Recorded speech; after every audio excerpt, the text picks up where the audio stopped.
50খন বিচনাযুক্ত আয়ুৰ্বেদিক হস্পিটেলখন আজি দুধনৈ গোৱালপাৰা জিলাত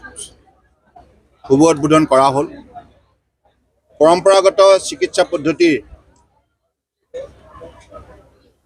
এই দ্বিতীয়খন হস্পিটেল অসমৰ বুকুত নিৰ্মাণ কৰা হ'ল। ইয়াৰ পূৰ্বতে এখন মাজুলীত ইতিমধ্যে তাত কাম কাজ চলি আছে আৰু তাত চিকিৎসা সেৱা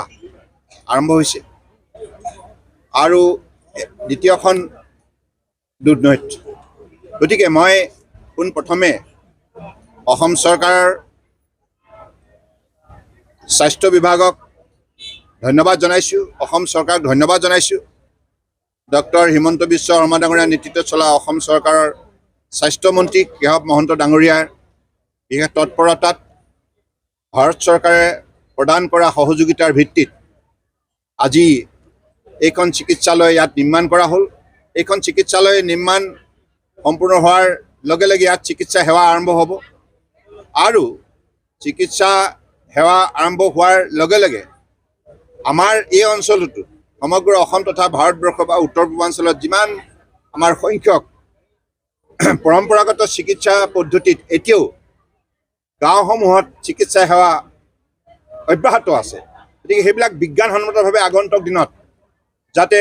বৈজ্ঞানিক দৃষ্টিভংগীৰে পৰীক্ষা নিৰীক্ষা গৱেষণা কৰি তাৰ ইভিডেন্স ডেভেলপ কৰে, তাৰ বাবে মই নিশ্চিতভাৱে এইখন চিকিৎসালয় আগন্তুক দিনত বহু ডাঙৰ দায়িত্ব পালন কৰিব, ৰাইজৰ মাজত এটা শক্তিশালী চেতনা প্ৰদান কৰিব। কাৰণ মাননীয় প্ৰধানমন্ত্ৰী নৰেন্দ্ৰ মোদী ডাঙৰীয়াৰ যেনেধৰণে মডাৰ্ণ মেডিচাইনৰ লগত ট্ৰেডিশ্যনেল মেডিচাইনক সমান্তৰালভাৱে আগুৱাই নিয়াৰ যিটো প্ৰয়াস মাননীয় প্ৰধানমন্ত্ৰী ডাঙৰীয়াই কৈছে, নিশ্চিতভাৱে ইয়াৰ বাবে আমি সকলোৱে তেখেতৰ শলাগ ল'বই লাগিব, কৃতজ্ঞতা জ্ঞাপন কৰিবই লাগিব। আৰু এই গোৱালপাৰাতে ভাৰত চৰকাৰৰ তৰফৰ পৰা অসম চৰকাৰৰ সহযোগত এখন মহাবিদ্যালয় অৰ্থাৎ আয়ুৰ্বেদিক কলেজ অতি শীঘ্ৰে আৰম্ভ হ'ব। গতিকে নিৰ্মাণ কাৰ্য আৰম্ভ হ'ব। এনেধৰণে শিক্ষা, গৱেষণা আৰু চিকিৎসা তিনিটা ছেক্টৰতে আগন্তুক দিনত অসমে ট্ৰেডিশ্যনেল ছিষ্টেম অফ মেডিচাইনটোক বিশেষভাৱে আগুৱাই নিয়াৰ যিখিনি ৰাজ্য চৰকাৰে গুৰুত্ব প্ৰদান কৰিছে, ই নিশ্চিতভাৱে উঠি অহা প্ৰজন্মৰ বাবে সহায়ক হ'ব। আৰু ইয়াৰ যোগেদি মাননীয় প্ৰধানমন্ত্ৰী ডাঙৰীয়াই যিটো আমাক লক্ষ্য স্থিৰ কৰি দিছে যে ভাৰতবৰ্ষৰ বুকুত ট্ৰেডিশ্যনেল আৰু মডাৰ্ণ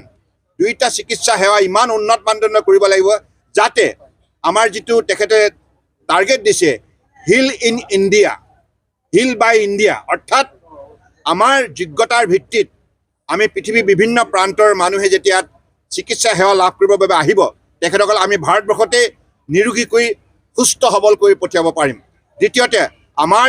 শিক্ষা ব্যৱস্থাৰ পৰা ট্ৰেডিশ্যনেল আৰু মডাৰ্ণৰ শিক্ষা ব্যৱস্থাৰ পৰা উৎপাদিত উন্নত মানৱ সম্পদে বিশ্বৰ বিভিন্ন প্ৰান্তত গৈ উন্নত মানদণ্ডৰ চিকিৎসা সেৱা দি পেলাই হিল বাই ইণ্ডিয়া এই কথাটো প্ৰতিপন্ন কৰিব। আৰু ইয়াৰ উপৰিও ভাৰতবৰ্ষখন যাতে গোটেই বিশ্বৰ বাবে এখন মানে এটা সকলোৰে বাবে এটা ড্ৰিম ডেষ্টিনেশ্যন হয় আৰু চিকিৎসা সেৱাৰ ক্ষেত্ৰত আটাইতকৈ উল্লেখযোগ্য ভাৰতবৰ্ষই ভূমিকা পালন কৰিব পাৰে। তাৰ কাৰণে মেডিকেল ট্ৰেভেল টুৰিজিমো সেই বিষয়টোৰ ক্ষেত্ৰতো আজি মাননীয় প্ৰধানমন্ত্ৰীয়ে গুৰুত্ব আৰোপ কৰিবলৈ আমাক সকলোকে নিৰ্দেশ দিছে। অৰ্থাৎ চিকিৎসা গ্ৰহণ কৰিবলৈ অহা মানুহৰ যোগেদি ইয়াত টুৰিজিম ছেক্টৰটো যেনেধৰণে গঢ় লৈ উঠিব, তাৰ যোগেদি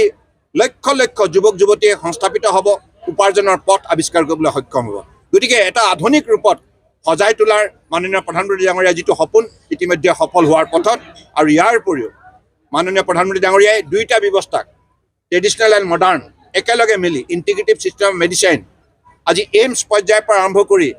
state hospital, district hospital, primary health centre, community health centre, up to sub centre, up to health and wellness centre, up to Ayush distribution পৰ্যন্ত তৃণমূল পৰ্যায়লৈকে দুয়োটা ব্যৱস্থা উপলব্ধ কৰাৰ বাবে তেখেতে নিৰ্দেশ দিছে। গতিকে মই ভাবোঁ যে চিকিৎসা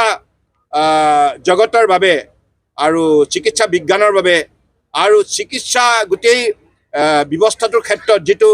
এটা বৈপ্লৱিক পৰিৱৰ্তন মাননীয় প্ৰধানমন্ত্ৰী ডাঙৰীয়াই অনাত যোৱা 4 বছৰ সফলতা অৰ্জন কৰিলে, তাৰ বাবে ভাৰতবৰ্ষৰ 140 কোটি জনগণে বহু ধৰণে আজি সকাহ পাইছে আৰু লক্ষ লক্ষ উঠি অহা প্ৰজন্মই ইয়াৰ যোগেদি নিজৰ ভৱিষ্যত গঢ় দিবলৈ সক্ষম হৈছে আৰু ভাৰতবৰ্ষৰ মৰ্যাদা বিশ্বৰ বুকুত বৃদ্ধি কৰিছে। ভাৱে আয়ুষ বিভাগটোক যেনেধৰণে পৰম্পৰাগত চিকিৎসা পদ্ধতিক গুৰুত্ব প্ৰদান কৰিছে, বাজেটত 6 গুণতকৈ অধিক আৰ্থিক সহযোগিতা বৃদ্ধি কৰিছে, ইয়াৰ উপৰি শিক্ষা গৱেষণা সকলো ক্ষেত্ৰতে যেনেধৰণে তেখেতে সহযোগিতা আগবঢ়াইছে তেখেতৰ নিৰন্তৰ প্ৰচেষ্টাত আজি ভাৰতবৰ্ষৰ মাজতেই নহয় গোটেই বিশ্বৰ বুকুত আয়ুষ বিভাগে এটা সুকীয়া নাম বুটলিবলৈ সক্ষম হৈছে আৰু আয়ুষৰ গ্ৰহণযোগ্যতা আয়ুষৰ জনপ্ৰিয়তা বৃদ্ধি হৈছে আয়ুষৰ দ্বাৰা উৎপাদিত ঔষধ আৰু খাদ্য সামগ্ৰী বিশ্ব বজাৰত ইয়াৰ সেৱা ছাৰ্ভিচ আৰু মেনুফেকচাৰ মিলাই প্ৰায় 4.5 লাখ কোটি টকা বজাৰ সৃষ্টি কৰিছে অৰ্থাৎ ইয়াৰ যোগেদি ষ্টাৰ্টআপ যোগেদি ডেকা শক্তিয়ে নিশ্চিতভাৱে সংস্থাপিত হৈছে আৰু নিজে সংস্থাপিত হোৱাৰ উপৰিও এমপ্লয়মেণ্ট আৰু এণ্টাৰপ্ৰিনাৰশ্বিপ গঢ় লৈ উঠিছে ইউনিকৰ্ণ গঢ় লৈ উঠিছে আৰু মই ভাবোঁ যে এনেধৰণে আয়ুষ ছেক্টৰটো গুৰুত্ব দিয়াৰ লগে লগে আমাৰ লক্ষ লক্ষ গাঁৱত যিমানবিলাক পৰম্পৰাগত চিকিৎসা পদ্ধতি আমাৰ অব্যাহত আছে সেইবিলাকো আজি বিজ্ঞানৰ